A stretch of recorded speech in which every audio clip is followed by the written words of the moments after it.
This program is designed to provide general information with regards to the subject matters covered. This information is given with the understanding that neither the hosts, guests, sponsors, or station are engaged in rendering any specific and personal, medical, financial, legal, counseling, professional service, or any advice. You should seek the services of competent professionals before applying or trying any suggested ideas.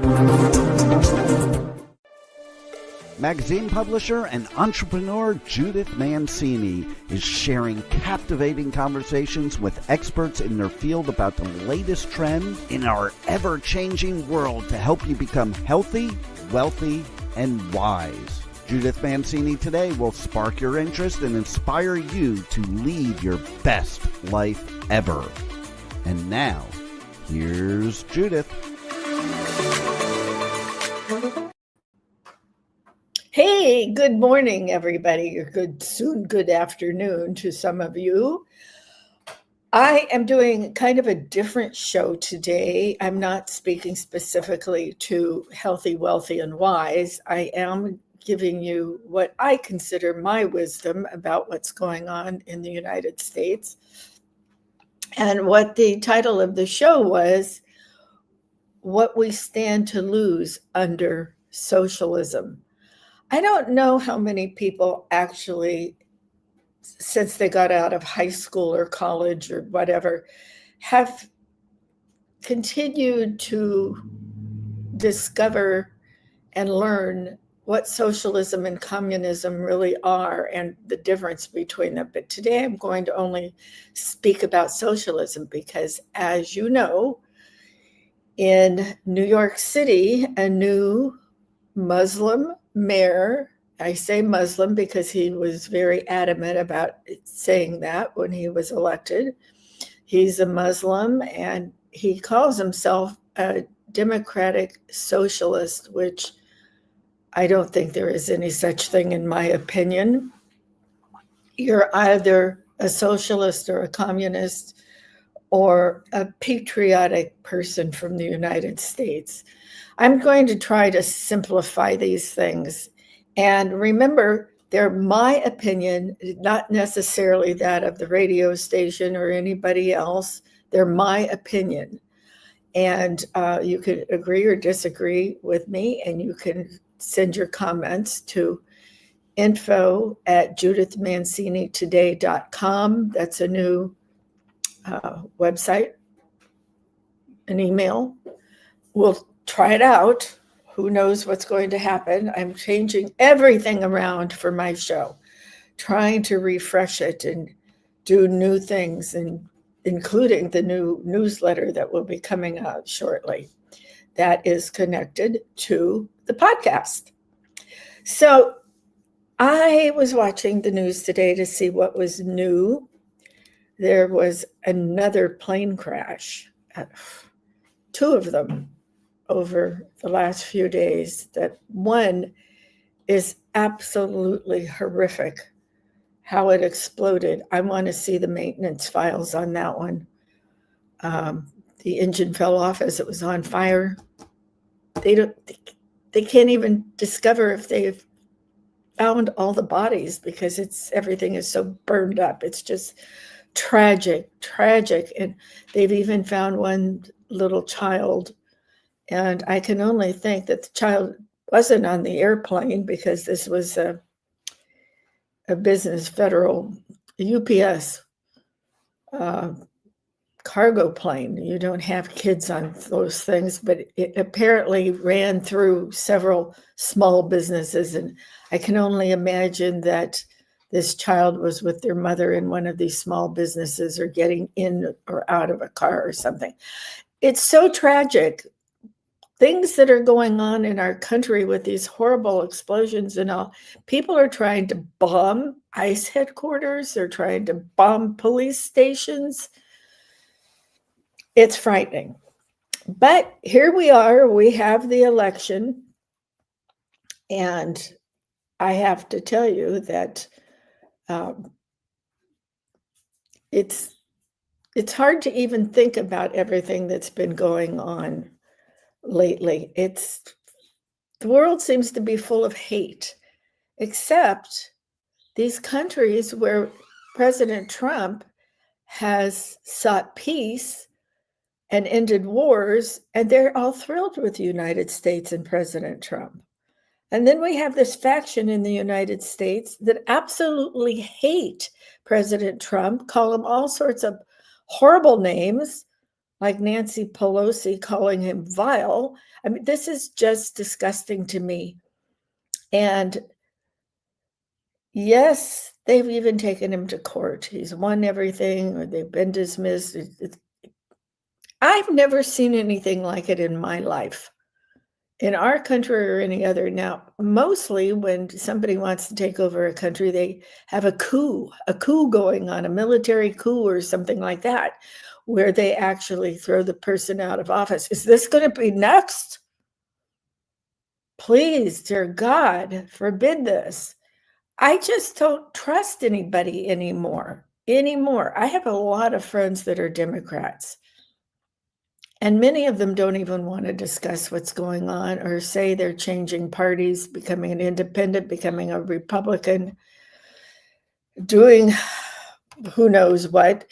And then there are those who, even when they're not asked a question about what they think about the current administration and President Trump or what's going on, they just start spewing horrible things out of their mouth about President Trump and the administration. Now, you're going to have to pardon me again, because I've tried everything to silence my phone and have it connected to my computer, and I can't. I've tried my phone, my new phone. It's a iPhone 16, and I can't get it off being connected to the computer. I've also looked at all the settings in my computer. So when you hear the ding, I'm going to try to cancel it out just as soon as possible. I'm truly sorry about that. That's another thing I'm trying to fix as we move along. The funny thing is, Juan and I, my wonderful engineer, Juan and I spent last week a long time trying to fix my phone and all of this. And it's stubborn. The phone is stubborn. And don't tell me that phones don't have a life, because look at AI. I don't have anything connected in my house that is a robot. So I don't know what the heck is going on. All right. So Nancy Pelosi announced today that she would not be running for re-election in the midterms. I think that's a good idea. She's 85 years old. I think maybe that should be a cutoff age for people running for Congress and all. We've had them run way up into their 90s, maybe even 100. Maybe I've missed somebody like that. In the airlines and in some other big corporations and all, people have a mandatory or a suggested time to retire. And I understand if you love your business and you own your business, maybe you have to continue to work, or maybe you want to sell it. But I do agree with her. It is time for her to retire. She's been the leader of the Democrat Party for many, many years now. It wasn't Joe Biden. Come on, give me a break. He couldn't even figure out where to go outside the Oval Office. So I agree with her. She should retire. Now, I want to say one thing. She is the first woman Speaker of the House. She was one of the first people to enter Congress way back when. She's been in for over 40 years, and she's contributed a lot to our political process and our legislation. You might not have agreed with it. I probably didn't agree with most of it. I don't think going to San Francisco like we did for a wedding about, 20 years ago, it was not the San Francisco I remembered. And I lived on the peninsula a couple of times, and we'd go into San Francisco, and it was a beautiful, beautiful city. but she didn't take care of it. And that really should have been her primary her primary job, taking care of her district. They got her elected. They campaigned for her, and it's a disgusting, frightening area. She has big gates on it and everything else. Now, how can everybody else live like that with security and all? So I have the good thing to say that she broke some glass ceilings for women, and she was somebody for young women to look up to. She was some woman that some young women didn't look up to, depending on your political party, but she did contribute something. And so I'm going to say I didn't agree with anything she's done since President Trump became president in his first term and when he was running for office. She started mouthing off, is all I can say. She could have stopped January 6th if she had called in the National Guard to begin with. And there was even a video of her talking on the phone saying, no, I wanted to go. I wanted to go on. Do not call in the National Guard. So I'm not a fan of hers, but I have to hand it to her. She still walks in her high heels of 3 to 4 or 5 inches. So go, Granny, go and enjoy your retirement. I don't think she should have called President Trump a vile person. And he came back and called her many things. So I don't think she was much help to the United States. That's it on Nancy. There's several people retiring from the Senate and Congress upcoming, or have mentioned that they're thinking about it. So we'll have to watch this very closely. So you do know that the New York City election did elect Mondami, and he calls himself a democratic socialist, but he's a socialist, and he said that I'm a Muslim and I'm a democratic socialist, and that's how he introduced himself when he won. Now, let me ask you a question. There are a lot of things that I don't think people in their 60s, 70s, and above think about what they're going to lose or may lose under socialism. So I'm going to talk about that today. And it's not meant to scare you. It's things that could happen in the cities that we love and how we grew up and how we had our young adulthood and how we found our positions in life, in business, in families. I don't think a lot of people understand what socialism is, particularly the younger generations. And I get Gen Z and millennials, and I get all those people mixed up. So I don't have my list of the decades that they are. So I'm just going to say that people that were born in the 70s, I don't think they totally understand what socialism is. Here we go, ding, ding. So what I want to say is that's what we're going to discuss. And it's not about irritating anybody or fighting with them. I just want you to think about these things in the next few days and before the next elections come up for midterms, and how your life is now. I mean, we're in the middle of a government shutdown and there is no getting around it. The Democrats did that and they continue to do that regardless. I think they feel they could actually get rid of Trump. I don't know. What they're doing is ruining people's lives. Okay, I can already see we've lost our Medicare insurance starting January 1st. So we have to get new. We have to get new all the time on these different things. What are people doing that have no income? no income. I mean, they should have some Social Security, but maybe some of you out there didn't ever pay into Social Security, like a widow who was married to a man and she was a stay-at-home mom and never filed for Social Security to pay into it. I don't know what these people are going to do, but here we go. I want you to think about the loss of economic independence. One of the first things people lose under socialism is economic autonomy, the ability to decide how you earn, how much you keep, and how you spend. Let me dig a little deeper into this one.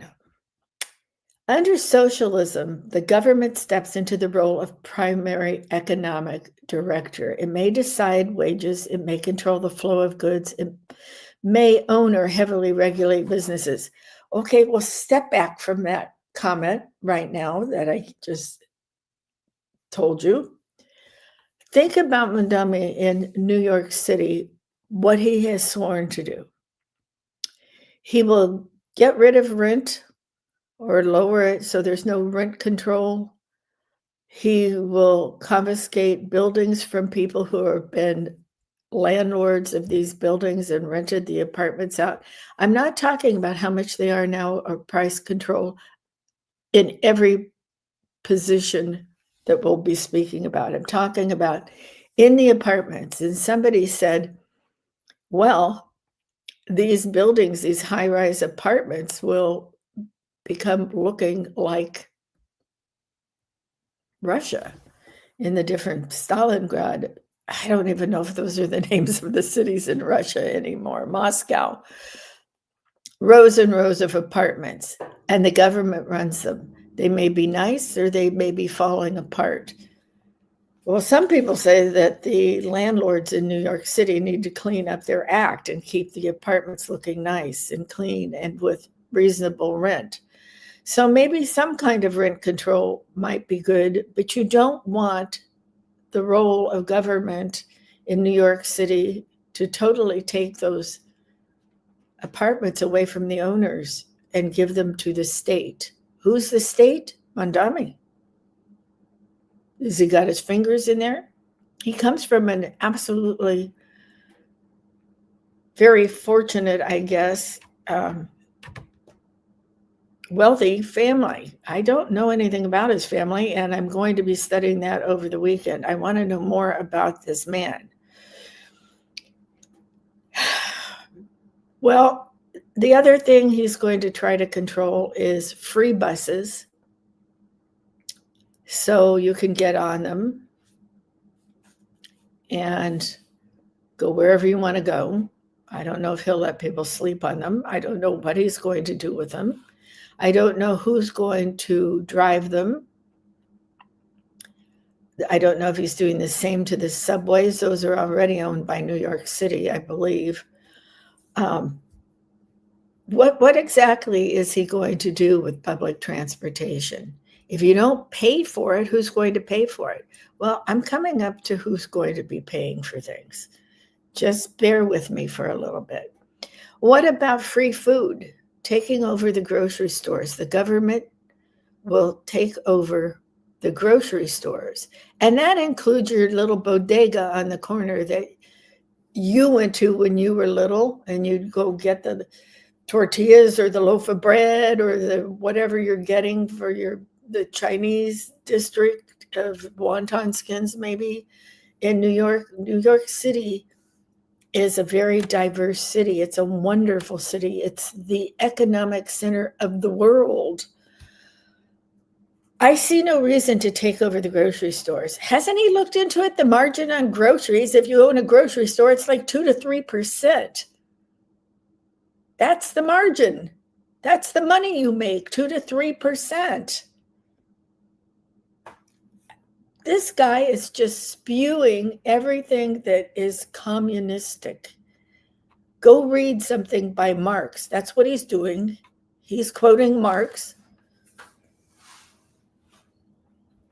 What about the guy who has built his business by opening one little bodega and then expanded it into multiple large grocery stores? They're going to take his business away from his family. This is not right. This is what socialism, and more than socialism, this is what communism is about. I, for one, used to love to go to New York. I've spent a lot of time in New York. I did business in New York City, and I've been there many times. I loved it. I love to go to the museums. They have some of the finest museums and library and cathedrals and architecture, the new architecture and the old architecture, the people walking down the street that is bustling and enjoying the mingling with everybody. What's going to happen? Because I honestly don't think that people are going to stay in New York with this. What about Wall Street? You know, after 9/11, some of the firms moved out. Excuse me. I would think that we might see a huge exodus of financial companies moving out of New York. Now, that's me. I haven't heard anything about it on the news or anything else. I'm just saying, I'm not sure people want to be working in New York with what is going on. So there is where the government under socialism steps into the role of primary economic director, or I would say dictator. It may decide wages. Maybe you can't do anymore. It may control the flow of goods, of course, because of the manufacturing and the taxes. It may own or heavily regulate businesses. Well, okay, we're already seeing, President Trump said no tax on tips. So now what's happening is they're raising all the prices because you still have to pay taxes on your wages. And that's what Mondavi wants to tap into also. Have the government regulate those wage numbers. This is going to really have an impact on people who want to start their own small business. It may decide what wages you can ask for, pay the people, the flow of goods, because now this little bodega that carries this brand of bread or cookies, what have you, or brings things in from Mexico, which that may be being affected by the tariffs right now. Those things will go up in price or disappear altogether. So this needs to be thought out more. And yes, I'm quite aware that it was President Trump that put the tariffs on, but I think he's working to make it all better for the general population. We'll see what happens. The courts are looking at the tariffs right now. I think tariffs are a good thing. We've been paying tariffs for years and years and years in this country. And every time you buy something from Amazon and the label in it, this cute little dress you're buying, or these great shirts for men, there's a tariff on it and there's a tax on it. So it says made in China, made in Vietnam. We pay tariffs on all those things. We're paying extremely high tariffs on cars that were made in Japan, Toyota, and all of those. For years, we were paying those things until some companies brought people over here and opened their plants. And now that started a problem too. I don't think government is easy. I don't think there are people we've elected have every answer. I think everybody should discuss these things and vote for people that are more in alignment with you. I think a lot of people stayed home in this last election, although they do say that there was a larger turnout in some areas than have ever been. So I'm not telling you the answer. I'm just telling you the facts. Just the facts, ma'am. Just the facts. So if you want to go start your own business today, to build it for your future and to pass on to your children, I think it's going to become very, very difficult. Now, I had my own business. I'm married to a man who was CEO and president of publicly traded companies, and that's probably going to be controlled by a lot of people. And these are venture capital groups that buy the companies, and then there's going to be more regulations on that. And okay, now I'm totally the opposite. I had my own company. I had a publishing company. And my children didn't want to be in the publishing company. They had different careers. My son was in the entertainment industry, behind the scenes.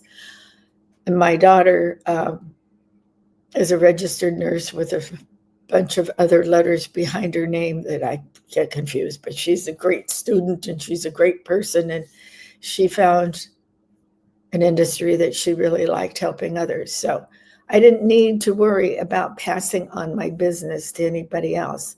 And when it got to be burdensome with my second husband, who shared ownership with it, I was smart enough to get 50-50%. I wanted 51 to get more money, but I couldn't manage it. So I settled for 50-50 when we did the papers. And it was very lucrative, but there was nobody in the family that I would have passed it on to. So I sold it quite a while ago. But if you have your own company under socialism, the government will still tell you how to run it, what you can charge for things, what you can buy things for, what you can pay people. It's really not your own. So don't count on that to be something to pass on to your children. That bodega owner that I'm talking about, he or she thought that they were building an empire for their children, and they very well could have, but now it will be taken away from the family, and the government will control our food in New York City. Because not only is he going to control the grocery stores, he's going to say who can bring the food into New York and what they can charge the bodega owner, whom in turn will be told what to charge the consumer. Socialism for everybody. That's really great. Everything's free. It is not free. You are paying for it. You are being stripped of your money and your ideas. Retirement accounts. We'll go back to saving money. When this starts happening and people are losing the ability to control their own businesses or work for a company that can control their business and keep it growing, it's a very bad thing. When this starts happening, you're going to see our economy going down, down, down. Because New York City is the financial center of the world, it is going to impact you and your savings and your retirement accounts. They'll lose value. They'll be taxed heavier. There won't be any innovation because you'll be taxed too much to innovate, to create anything. You won't even be allowed to. There are going to be fewer choices of housing. Don't think that these wealthy millionaires are going to be living in the 14th floor, the 20th floor of these high-rise, beautiful buildings with these beautiful things, because it's the millionaires, the bazillionaires that socialism wants to go after and take. They're fleeing to the point where Governor DeSantis is not kidding. He's saying, please don't come to Florida. We've already had an exodus from New York going to Florida and from other states, from California because of people like Newsom, who makes me so angry. They passed Proposition 50. So what that has done is he can once again, after he redraws the lines for the districts, he thinks he's leaning towards socialism. He thinks he's a good guy, but he's not. He is, I have no other way to say it, except he's a dummy. He comes from a wealthy family. He says he doesn't, but he's lying. He has a lot of money. He's not a nice man. He's arrogant. I told you when I saw him on the news, when he had his sleeves rolled up and his coat hung over his shoulder, grinning like this, like a Cheshire cat, walking into the Oval Office when President Trump wasn't even around. And he built the railroad, the tram, whatever you want to call it, to nowhere. It stops. It hasn't even been started properly. And you paid for it in California with your taxes. And the taxes on gasoline in California, we have a lot of oil in California, on and offshore. And let me tell you something. They talk about gas prices going down in the Midwest, in the East to $2 and some cents. All the while, what we're paying in California is over $5 a gallon for premium. Over $5. Well, it started coming down since Trump has been in office. President Trump has been in office. But this is a problem. When you have people like Newsom, who hasn't said he's a socialist or a communist, he just says he's a good Democrat. He wants to be president. And he's coming right out and saying so. And then you have people like Kamala, which can't even answer things. It's a joke. And underneath it all is socialism, because these guys in Congress and all want to be wealthy and have nobody else wealthy. Have you noticed something since this government turned down? And now I'm talking to the Republicans and the Democrats. My brother was an air traffic controller at one time, and he and I have discussed the crowded skies. You know, when I started flying when I was a baby and I got on a DC-6 and I flew with my mother back to Indianapolis to see my grandma, we were treated like royalty. They let us sleep in the crew bunks on the way. That was so much fun. I guess that's where my love of flying came in. But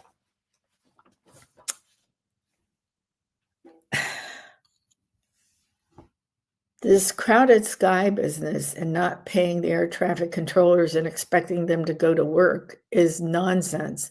Many of them have just walked out and they've gotten what little jobs they can get, maybe at a Starbucks, at a grocery store, at a gas station. Oh, I forgot we don't pump gas anymore. In some place like that, who knows, they might be able to do some construction or something just to try to feed their family. The others are standing in line for food. Now, do you want a man or a woman who is an air traffic controller to be so stressed out because they're not getting any checks to pay their bills, their rent, their mortgage, their grocery stores, and their little kids' tummies? Do you want them to be directing the traffic in the crowded skies when their brain is going somewhere else? They're so stressed out and not knowing what to do. I'm sorry, but I think even the Republicans should shut down all air travel right now. This is going to be very disastrous with a horrible accident if they don't. I heard today that they are closing down, delaying and canceling many flights. You can see it on television. They'll tell you what it is. And I'm just going to walk over here because it's a heavy news day and I see breaking news. But if they don't shut this down, there's going to be a horrible, horrible, they're just talking about economic news, financial news, saying everything's better, the stock market, et cetera, et cetera. Maybe they know something I don't know. I don't know why the stock market goes up when everything is just crazy and nobody's getting paid. So what I started to say to you is these people who are looking out for us, they're traffic controllers, police, National Guard, some of the people in the Army, they're not getting paid. But you know who is getting paid? And I'm saying this to Republicans and Democrats and independents, wherever you're sitting in the Senate or the House of Representatives, cut your paychecks off now. It is not fair. We don't have to cut off President Trump's income because President Trump is the first president and only president who has donated his entire salary being president back to the government or building something for the White House, building this, building that, taking care of the government. I've never seen a more generous man who doesn't talk about what he does. It's just now starting to come out all through his life when he was in construction with his father and beyond. He has helped people. Sometimes I'd like to smack you guys who think he's a bad guy. Smack you like this. Okay. Enough of that. I'm not going to go look at the stock market, but apparently it's gaining. I don't know. I don't know. Why would you vote for socialism when the stock market's going up? Why would the stock market go up when the first social Democrat is in Democrat, excuse me. That's what he calls himself. I call him a communist. Why would you invest? I don't get it. Okay. You know, economic freedom, where you can go buy food for yourself. You don't have to be on SNAP.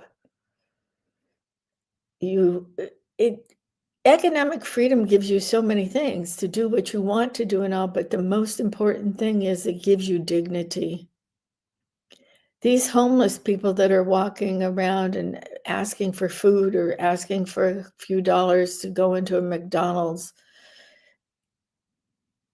they don't like that. Maybe they never had the education.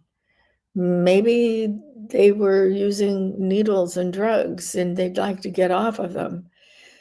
We should have dealt more with the drug problem, which has ruined so many lives, killed so many people. We should have dealt with it before, way back when Nancy Reagan was in the White House with her husband, President Ronald Reagan. And her idea of dealing with the drugs was, just say no. Give me a break. We should have not closed all of the mental hospitals in California either and put them on the street. And that's another Reagan area. I'm starting to sound like a Democrat. If anything, I would lean more towards being an independent, but I'm not. I'm a dyed-in-the-wool Republican conservative person, so bear with me. But I am starting to get pretty upset, not with Trump and his administration. I'm just getting fed up with what's happening in the United States and so many people being ignorant and just getting out on the streets and yelling and screaming, no king, no king. Nobody's trying to be a king. Who'd want that responsibility? So instead of promoting yourself and trying to rise above and helping your family, socialism doesn't tout the benefits of being an entrepreneur or working for a company where you can excel and rise through the ranks to president of the corporation. You can't do that because they will take it away. They'll take it away from the company. Maybe they'll just say the company needs to be disbanded or it needs to operate this way. That's communism. They're also taking away your freedom. And this I've been preaching on the show off and on how in Russia, you can't send your kids to the school you want to send them to, okay?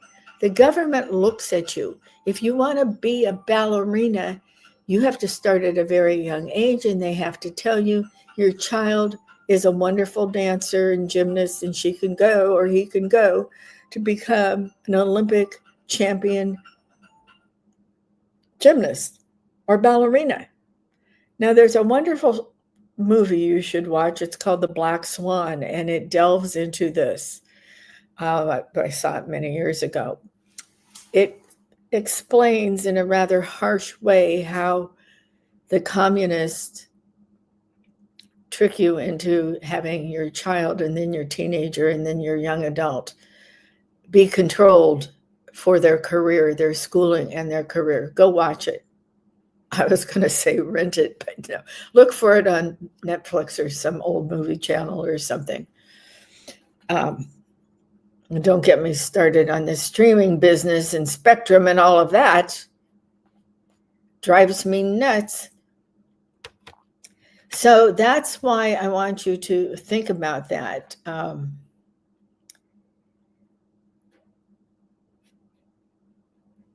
Just let me choose. Oh, then, of course, look at our health care. We're losing our health care, Medicare. Most of the country's on Medicare. Private insurance went away a long time ago. This I understand, and I haven't verified it yet because I don't want to just take hearsay. I want to know exactly why we have to get new Medicare insurance and why all of this has failed. I do know when Obama went to Obamacare, they couldn't even get their computers up and running when it first started. So maybe it goes back to that. I don't know.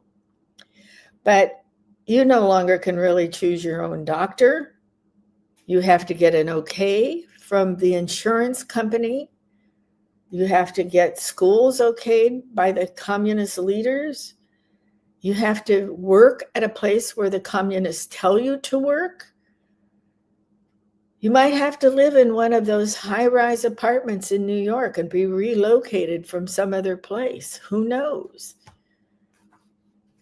You can't even go out and buy what you want to buy anymore.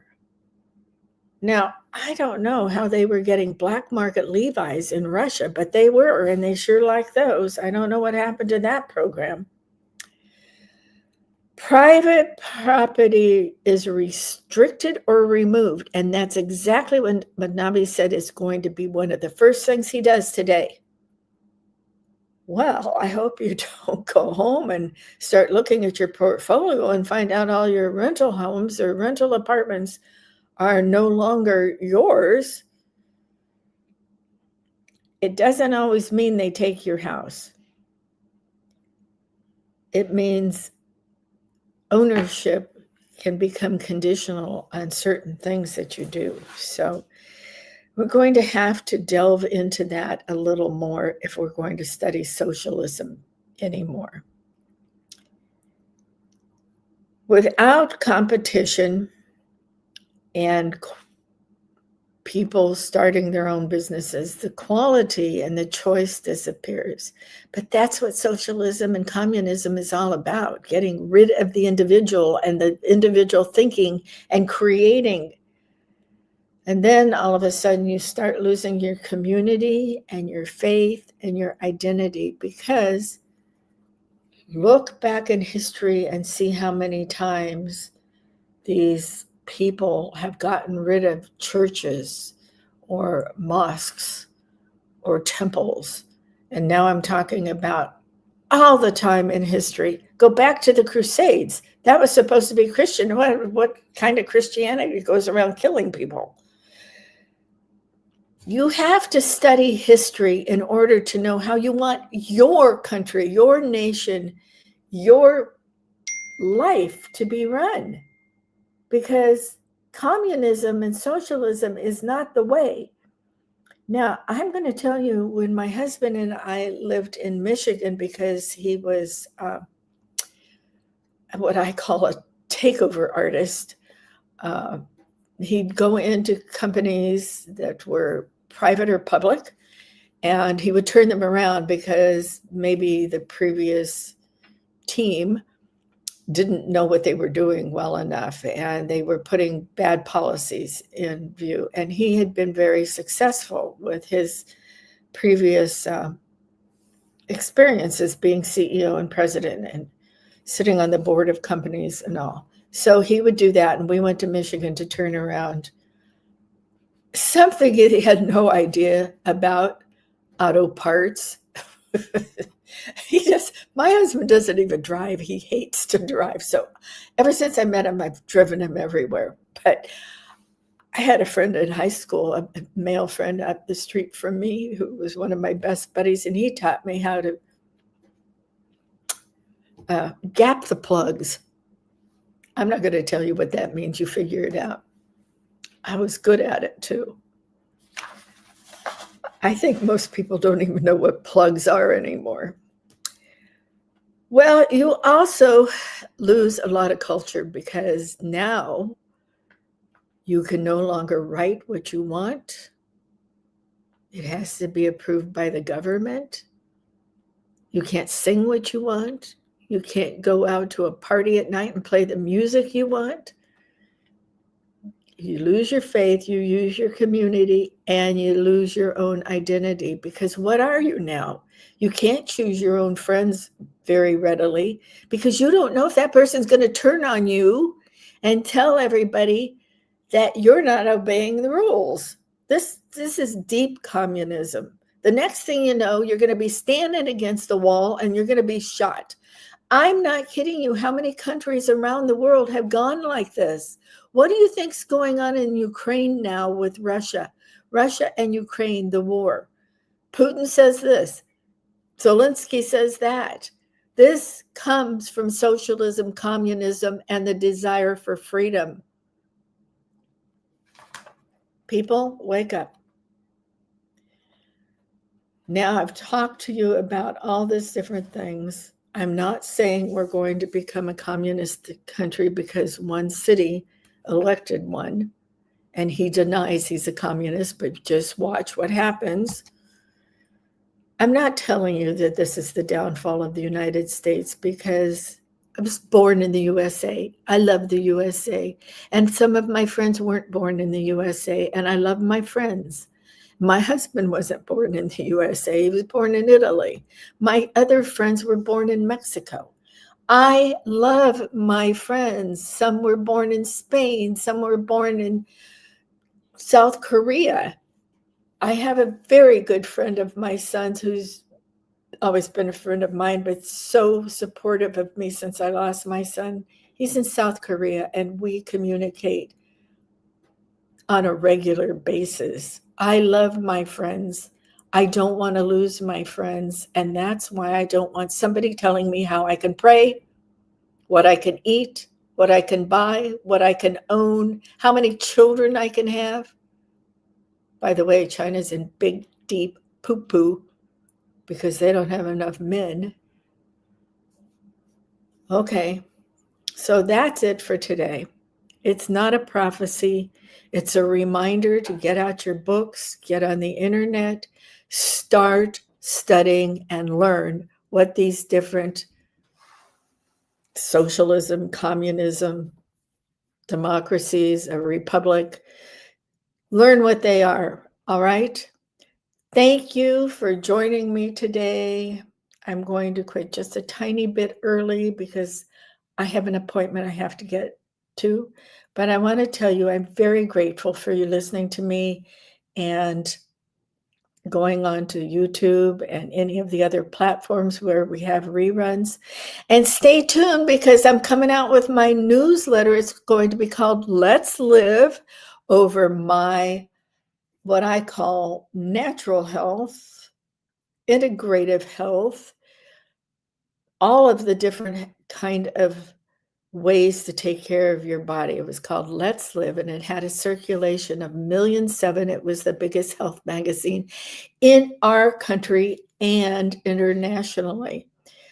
So we're going to have a newsletter And I'm so excited about it because I love to write and I love to educate people on alternative ways to take care of yourself and stay healthy, wealthy, and wise.